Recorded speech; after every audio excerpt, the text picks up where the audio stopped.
Intimidade é sinônimo de familiaridade, conforto, confiança, amizade. Ser íntimo de Deus é algo que todos devemos buscar, não é somente para certas pessoas ou grupos. Deus ama a todos e deseja um relacionamento íntimo com todos. O salmista já disse: "Mas, para mim, bom é estar perto de Deus." Se seguirmos as instruções bíblicas, meditarmos nelas dia e noite, certamente seremos filhos íntimos do Pai. No vídeo de hoje veremos 5 passos para ficar mais perto de Deus, então já deixe seu like e compartilhe para que mais pessoas aprendam sobre histórias da Bíblia.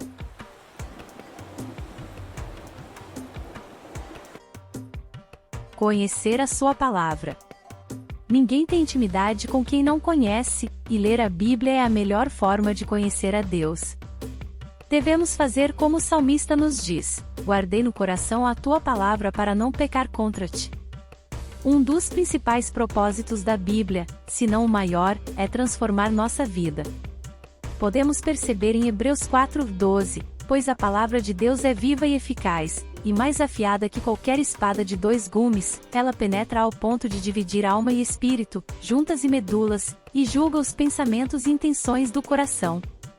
Quando conhecemos a Bíblia, vamos conhecendo Deus, gera-se intimidade, adquirimos confiança e sabemos esperar em Deus, mesmo quando as circunstâncias não são favoráveis. Pela Bíblia nós conhecemos quem é Deus. Ter tempo de oração e jejum. Jesus sabia que seus discípulos nunca compreenderiam plenamente o seu exemplo de oração, se não entendessem primeiramente os princípios da oração. É exatamente por isso que ele nos deixou seu modelo de oração. Não nos deu uma reza, um rito, deu-nos um padrão de oração, e os discípulos aprenderam perfeitamente.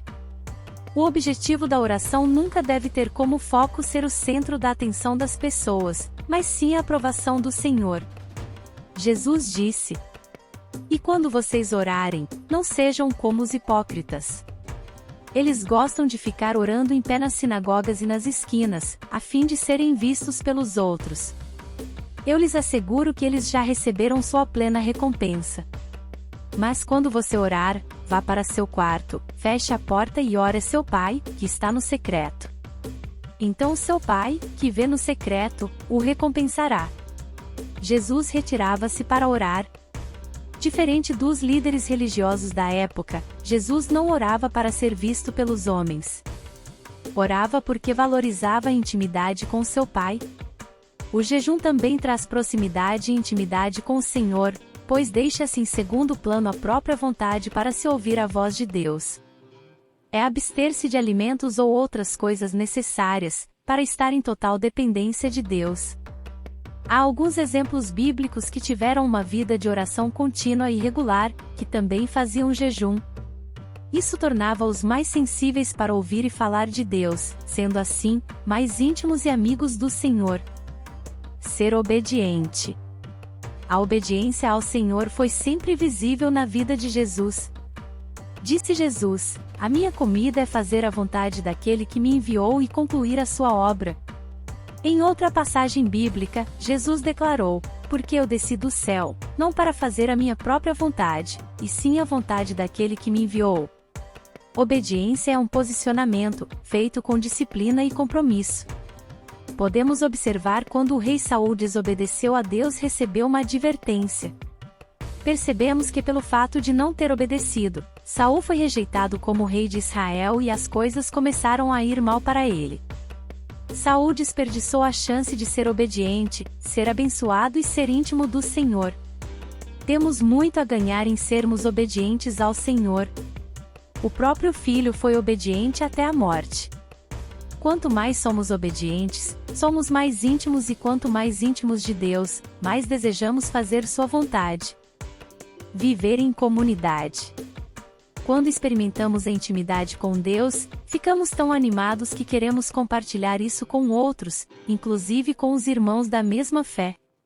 Jesus é um ser relacional. É por isso que quanto maior for nossa intimidade com Ele, iremos ser mais próximos e intencionais com relação às pessoas. Aí está a importância da convivência em comunidade.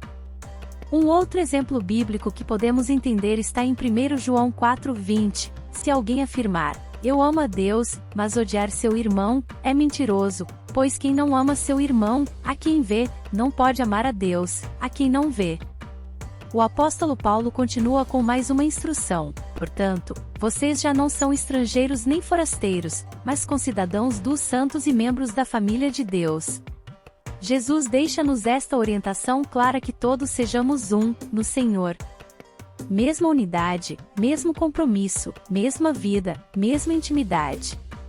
Uma vida em comunidade. Para que todos sejam um, Pai, como tu estás em mim e eu em ti. Que eles também estejam em nós, para que o mundo creia que tu me enviaste. Ter um coração grato. Gratidão não é, ou pelo menos não deveria ser, apenas quando comemoramos a passagem do Ano Novo. Não é somente por um emprego novo, uma nova casa, um novo carro. Podemos observar o que Paulo diz sobre a situação do homem, sua falta de reconhecer Deus, ser agradecido. Os homens serão egoístas, avarentos, presunçosos, arrogantes, blasfemos, desobedientes aos pais, ingratos, ímpios. Porque, tendo conhecido a Deus, não o glorificaram como Deus, nem lhe renderam graças, mas os seus pensamentos tornaram-se fúteis e os seus corações insensatos se obscureceram. Em Salmos 95:10, percebemos o coração ingrato de um povo. Durante 40 anos fiquei irado contra aquela geração e disse: eles são um povo de coração ingrato, não reconheceram os meus caminhos.